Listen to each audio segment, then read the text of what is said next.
ठीक है। हाँ भाई, कल तक हमने कहाँ तक पढ़ लिया था? वहाँ तक हो गया था ना,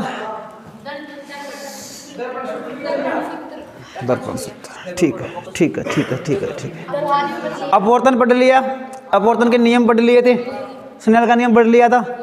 ठीक है, अब हम एक टॉपिक है बेटा, अपवर्तन की घटना। आज जो है इस चैप्टर को पूरा कर देंगे अपन, ठीक है ना। अपवर्तन की घटना, बेटा स्नेल का नियम जानते हो ना सब लोग? स्नेल का नियम नहीं जानते क्या? अपवर्तन का दूसरा नियम, आपतन कोण आई की ज्या और परावर्तन अपवर्तन कोण आर की ज्या का अनुपात क्या कहलाता है? अपवर्तन का दूसरा नियम। इसे स्नेल का नियम भी हम कहते हैं। अब आज पढ़ेंगे बेटा अपन अपवर्तन की घटना। तो देखिए, आपने अपवर्तन की घटना में देखा होगा और आपसे एग्जाम में पूछते भी है प्रश्न कि कोई पानी है और पानी के गिलास में अगर आपने पेंसिल डाल रखी है तो वह पेंसिल क्या होती है? मुड़ी हुई दिखाई देती है, ठीक है ना। तो अपवर्तन की बेटा पहली घटना क्या है कि पानी में रखी पेंसिल, पानी में, बेटा आवाज नहीं, पानी में रखी पेंसिल क्या होती है? मुड़ी हुई दिखाई देती है, मुड़ी हुई दिखाई देती है, ठीक है। दूसरी है हमारे, आपने वो देखा है पानी में सिक्का रहता है, कोई कांच का गिलास उसमें सिक्का रखा हुआ है, उसमें अगर आप पानी डालोगे तो वो ऊपर उठा दिखाई देता है। पानी में जो सिक्का होता है वो क्या होता है? ऊपर हुआ दिखता है, ऊपर उठा हुआ दिखता है, ठीक है। दो बातें समझ में आई।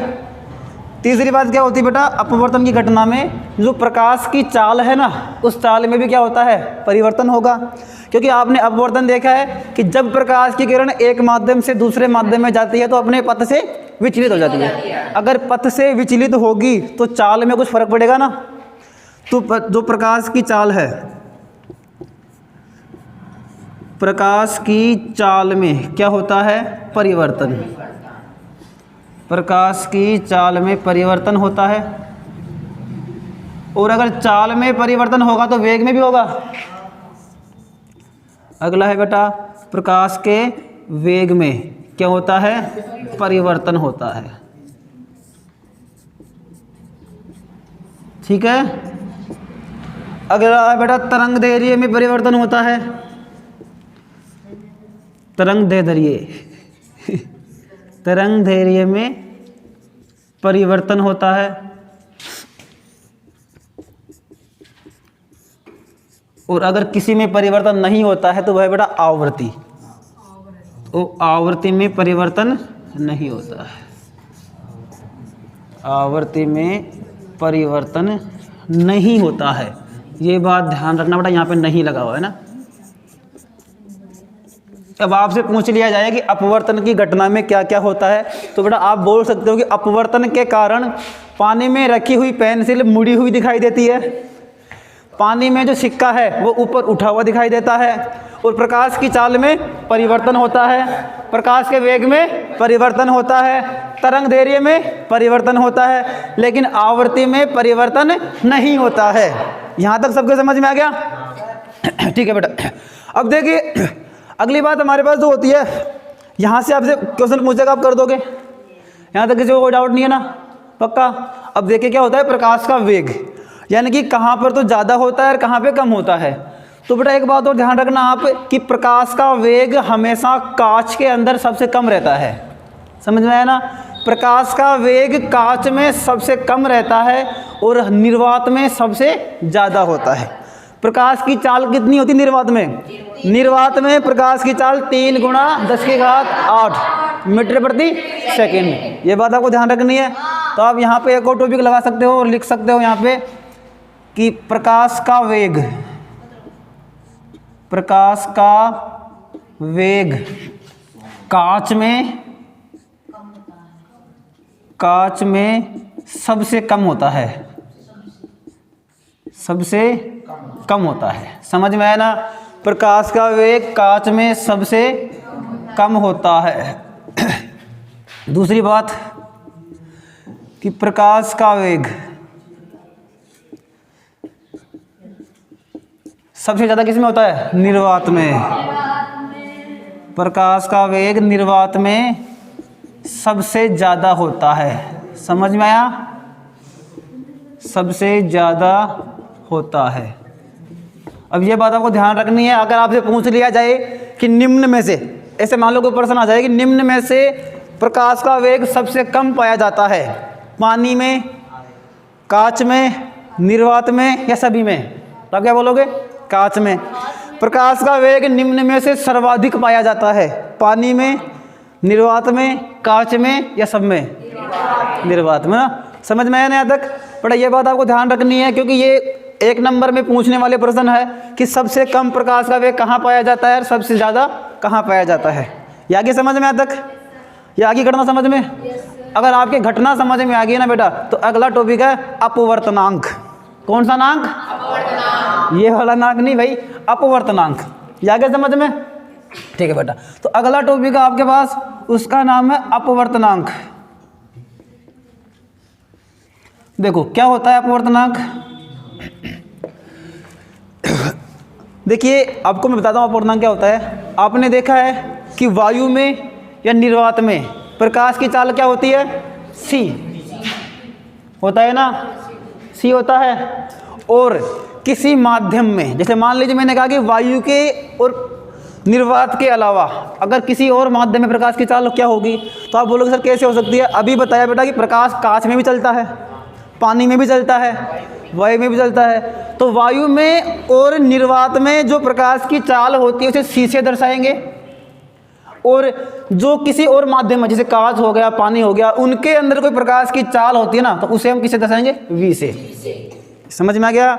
वायु में प्रकाश की चाल को c से दर्शाएंगे, और वायु के अलावा किसी और माध्यम में प्रकाश की चाल होगी उसे v से दर्शाते हैं।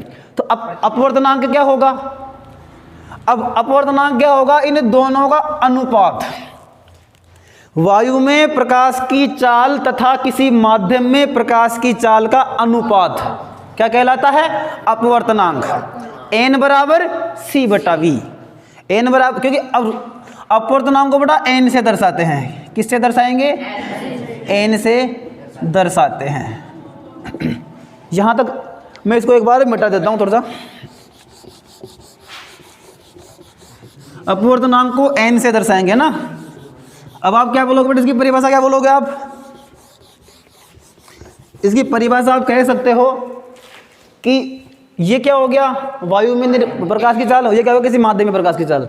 आप यहाँ पे कह सकते हो कि वायु में प्रकाश की चाल, बेटा वायु में निर्वात भी कह सकते हो ना, निर्वात और वायु। निर्वात या वायु में प्रकाश का वेग ना, सॉरी, प्रकाश का वेग वह किसी माध्यम में, वह किसी माध्यम में प्रकाश का वेग, किसी माध्यम में प्रकाश का वेग का अनुपात। वायु में या निर्वात में प्रकाश का वेग तथा किसी माध्यम में प्रकाश का वेग का अनुपात क्या कहलाता है? अपवर्तनांक कहलाता है। अपवर्तनांक कहलाता है। ये बात समझ में आ गई क्या?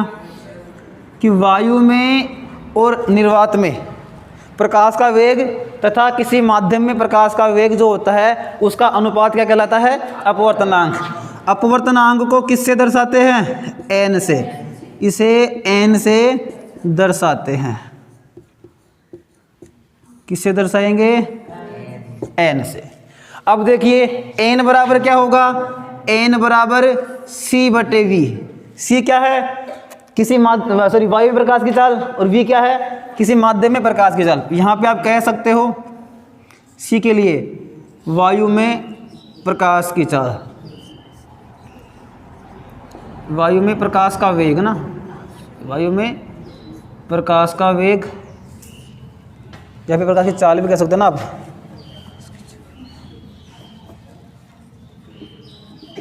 और यहाँ पे आप कह सकते हो माध्यम में प्रकाश की चाल, माध्यम में प्रकाश की चाल। समझ में आया? यहाँ तक समझ में आया ना? अब बेटा देखो एक और बात है हमारे पास, आपको पता है कि इसका मात्रक क्या होता है, मीटर प्रति सेकंड था ना, मीटर प्रति सेकंड। तो अगर मैं इसकी मात्रक की बात करूं तो मात्रक क्या होता है, इसका मात्रक क्या है, मीटर प्रति सेकंड, और इसका भी क्या है, मीटर प्रति सेकंड है।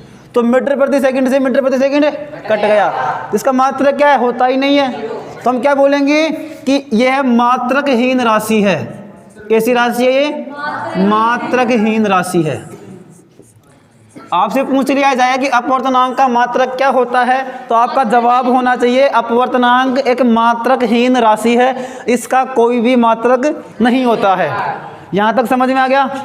पक्का है ना? कोई डाउट किसी को? सब गया? Very good.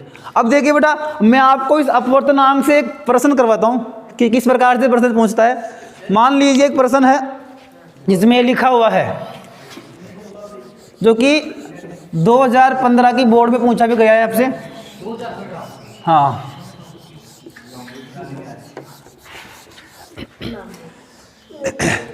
कि कांच में, सॉरी कांच नहीं, कांच, एक प्रश्न है बेटा, कांच में प्रकाश का वेग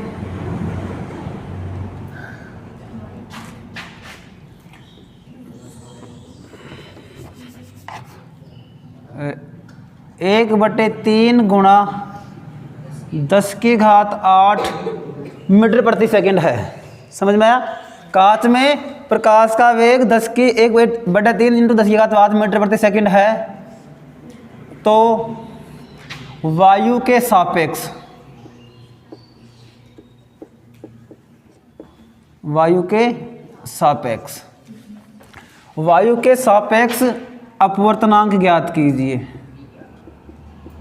तो वायु के सापेक्ष अपवर्तनांक ज्ञात कीजिए। कर दोगे क्या? आपको पता होना चाहिए, मैं बताता हूँ आपको इसका। बेटा देखिए एक बार थोड़ा गौर करना। यहाँ पे आपने पढ़ा अपवर्तनांक क्या होता है, n बराबर c/v होता है क्या? यही पढ़ा हमने। हमें क्या दे रखा है, कांच में प्रकाश का वेग। कांच क्या है, एक माध्यम है ना, माध्यम। हमें यहाँ पे दे रखा है बेटा कांच में प्रकाश का वेग। तो c का मानक v का मान है, v का है ना, v, क्योंकि बेटा माध्यम में प्रकाश का वेग v होता है और वायु में क्या होता है, c। अब आप कहोगे सर हमें v का मान दे रखा है, c का मान दे नहीं रखा। तो c का मान आपको पता है ना, 3 गुणा 10⁸ होता है कि नहीं होता? तो भाई साहब लिखिए यहाँ पे, आप लिखिए यहाँ पे n बराबर c कितना है हमारे पास, 3 इंटू 10⁸ मीटर प्रति सेकंड बटे में 1/3, 1/3 इंटू 10⁸ मीटर प्रति सेकंड। मीटर प्रति सेकंड से मीटर प्रति सेकंड कट गया, 10⁸ से 10⁸ कट गया। अब क्या बताइए, 3 कहाँ चला जाएगा, ऊपर। अगर आप यहाँ पे लिखोगे ऐसे कि बचा क्या हमारे पास, 3/1/3, तो 3 कहाँ चला जाएगा, ऊपर। तो आपके पास यहाँ पे क्या बचेगा बेटा, यहाँ पे बचा बस 3 गुणा 3/1, ये बचेगा ना। तो आपका आंसर क्या आ गया यहाँ पे, आपका जो आंसर है वो हो गया n बराबर 9। n बराबर 9। यहाँ पे मात्रक क्यों नहीं लगाया, क्योंकि अपवर्तनांक एक मात्रकहीन राशि है। समझ में आया क्या सबके? आया क्या समझ में? सब गए ना? पक्का आया? ठीक है बेटा। अब देखिए क्या होता है, एक और प्रश्न है। यदि कोई माध्यम है हमारे पास और उस माध्यम के सापेक्ष, क्या हो गया, कोई माध्यम है और उस माध्यम के सापेक्ष अपवर्तनांक आपको दे रखा है। क्या दे रखा है, अपवर्तनांक। यानी कि आपको n का मान दे रखा है और आपसे v पूछा है, तो निकाल दोगे v? कैसे निकालोगे? देखिए जैसे मान लीजिए आपको दे रखा है कि कोई माध्यम है और उस माध्यम के सापेक्ष किसी, उस माध्यम का अपवर्तनांक आपको दे रखा है, मान लीजिए यहाँ पे 9 इंटू 10⁸, ये दे रखा है ना। तो आपको उस माध्यम में प्रकाश की चाल ज्ञात करनी है, यानी कि v आपको निकालना है। समझ में आया ना? किसी माध्यम में अपवर्तनांक ये दे रखा है, उस माध्यम में आपको उस माध्यम की क्या निकालनी है? प्रकाश की चाल निकालनी है। तो आपको अपवर्तनांक दे रखा है, तो सूत्र क्या लगाओगे? यही लगाओगे आप, n बराबर c बटे v। ठीक है ना? n बराबर c बटे v। तो अब यहाँ पे n क्या दे रखा है आपको? 9 इंटू 8 बराबर 3 इंटू 10 की घात 8 बटे में v। और v आपको निकालना है। कैसे निकालोगे? इसके नीचे एक मान के क्या कर दोगे? वज्र गुणा कर दोगे ना? ठीक है बेटा। कैसे करोगे बेटा आप? 3 गुणा 10 की घात 8v बराबर, समझ में आया? क्या करोगे इसको? करोगे तो ये वही आएगा, 3 गुणा 10 की घात 8। और v कैसे करोगे यहाँ पे? v बराबर 3 गुणा 10 की घात 8 बटा 3 गुणा 10 की घात 8। कट गया? तो v का मान क्या? 1। तो यहाँ पे आप कह सकते हो v बराबर 1 मीटर प्रति सेकंड है। आया समझ में? हाँ? कहाँ पे? सॉरी अच्छा यहाँ पे 9 आएगा। अच्छा 9 आएगा, वेरी गुड, सॉरी। ठीक है, फिर आंसर गलत आएगा। 9 आएगा ना यहाँ पे? तो आप यहाँ पे कह सकते हैं बेटा, हाँ फिर सही है, v बराबर 3 इंटू 10 की घात 8 बटे 9 इंटू 10 की घात 8। 10 की घात 8 से 10 की घात कर दी, तो 1 बटे 3। तो v बराबर क्या आ गया? 1 बटे 3 मीटर प्रति सेकंड। सही है बेटा। v का मात्रक तो होता है ना मीटर प्रति सेकंड, हमसे v पूछा है। आया समझ में? चलो, हमने यहाँ पे 9 नहीं देखा। चलिए, यहाँ तो समझ में आ गया? पक्का आया ना? किसी को कोई समस्या नहीं है बिल्कुल भी? चलिए बेटा, हाँ अब देखिए बेटा, अगर यहाँ तक आपके समझ में आ गया है तो एक और टॉपिक है आवर्धन। कौन सा धन? ना कि गोवर्धन। आवर्धन, ठीक है ना बेटा? आवर्धन। और आवर्धन जो होता है, इसकी भी बहुत सिंपल परिभाषा है बेटा। आवर्धन को m से दर्शाते हैं। किससे दर्शाएंगे? m से। थोड़ा ध्यान देना बेटा, आवर्धन क्या होता है।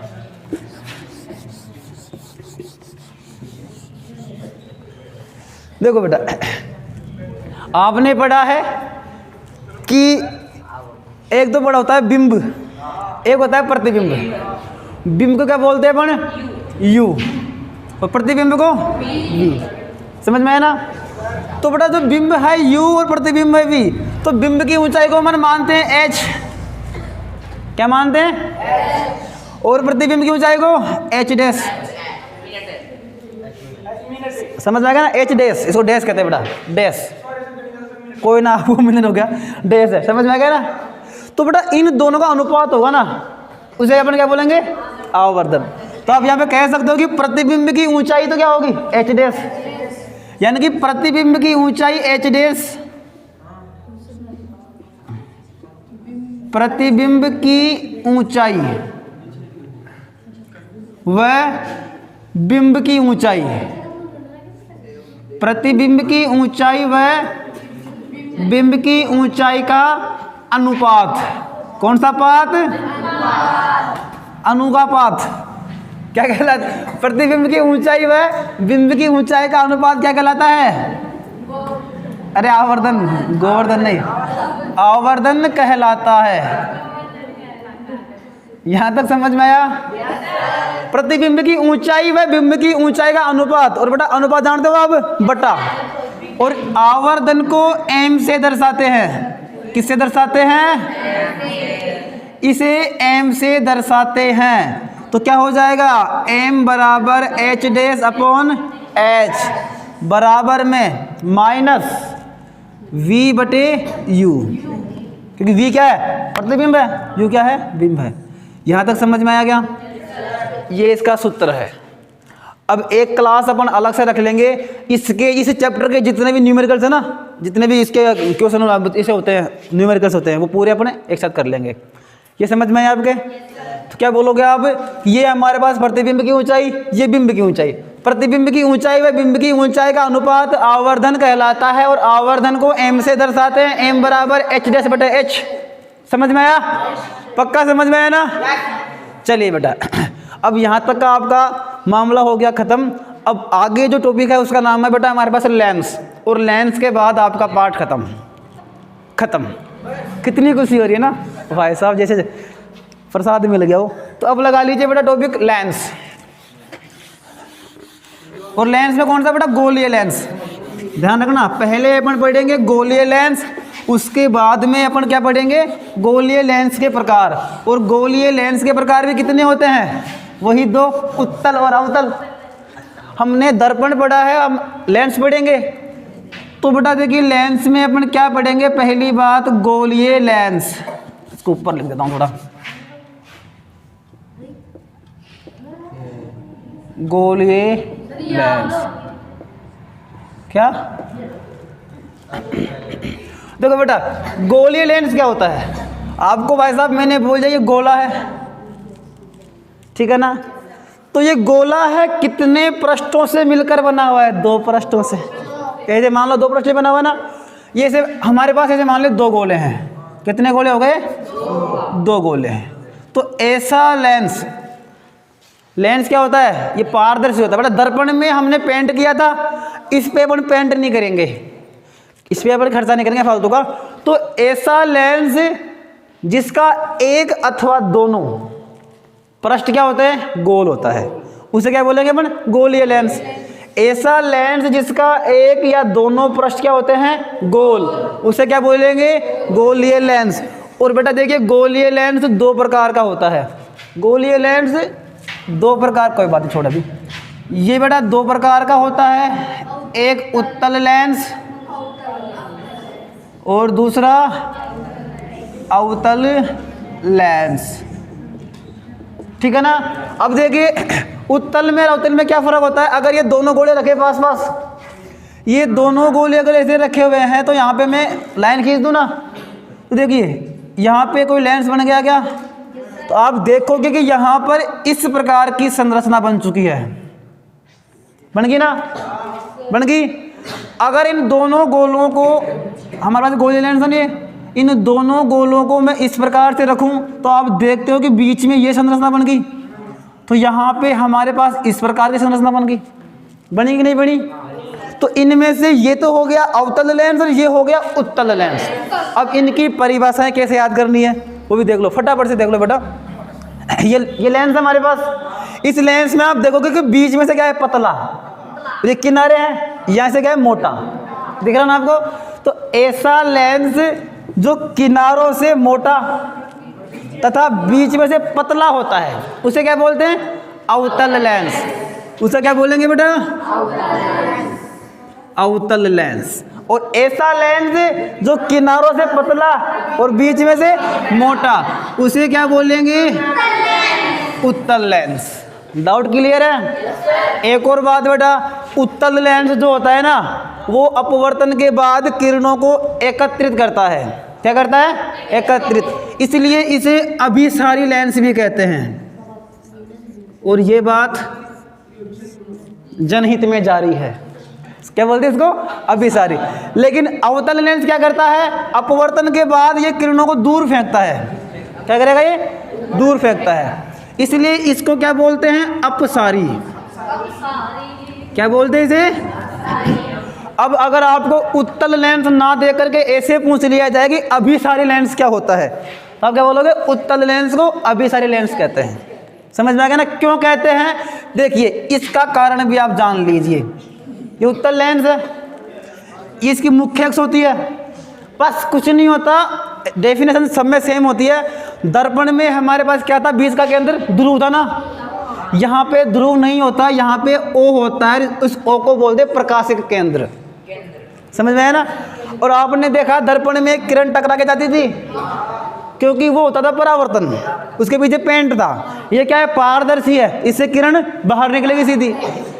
तो बेटा देखिए जब प्रकाश की किरण मुख्य अक्ष के समांतर जाएगी ना, तो क्या होगा, ऐसे जाती है, कहाँ से निकलेगी ये? मुख्य फोकस एफ से गई समांतर, ये एफ से निकल गई, निकली ना। तो बेटा ये किरणों को क्या कर रहा है? अभिसारित कर रहा है कि नहीं कर रहा? तो उत्तल लेंस किरणों को एकत्रित करता है, इसलिए इसको क्या बोलेंगे? सॉरी, अभिसारी लेंस। और अगर अवतल लेंस की अगर हम बात करें तो अवतल लेंस में क्या होता है? ये किरण गई, इधर से निकलती है, इधर से निकलती है, ये क्या करता है? किरणों को दूर दूर फेंकता है, इसलिए इसे क्या बोलते हैं? अपसारी लेंस। यहाँ तक समझ में आया ना? पक्का समझ में आया? बेटा वही सेम चीज़ है, हमने उत्तल लेंस में, उत्तल दर्पण में प्रतिबिंब निर्माण देखे थे 2, उत्तल दर्पण में कितने बने थे? 2। यहाँ पे वो 2 बनेंगे अवतल लेंस में, 2 बनेंगे सेम वही, ठीक है ना। और हमने देखा था कि अवतल दर्पण में कितने बने थे? 6, वो 6 उत्तल लेंस में बनेंगे। समझ में आया ना? वो कि वही है, बस थोड़ा सा फर्क है, वहाँ पे यहाँ पे पी था, यहाँ पे ओ है, उसमें टकरा के गई थी, इसमें टकरा के उसमें आर बार निकल रही है। वो मैं आपको सिखा दूँ कैसे बनना है, और ऐसा करने के बाद हमारा जो है पाठ खत्म हो जाता है। समझ में आया ना? बस प्रतिबिंब है वो बने अगली क्लास में निकालना सीख जाएंगे। तो यहाँ तक समझ में आ गया? पक्का? ठीक है। अब देखो बेटा,